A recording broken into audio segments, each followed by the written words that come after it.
nyo, yung feeling ko nung nahawakan ko yung cellphone, sobrang nipis. Gusto niyo lang makita? Oh my God. Eto na. Oh my God.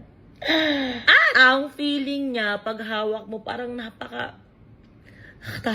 nakakatakot siyang hawakan, sis. Wait lang, sorry, ang dumi. Nakakahiya naman bago pa lang yung telepono, tas ganito. Nung una ko itong nakita sa YouTube, parang grabe. Grabe talaga ng technology ngayon. Pero, sana hindi magkarna ko niyan. Nagtitingin nga kami ng para regalo kay Tyronia noon, diba? Tapos napatingin ako, halos 200,000 yung telepono.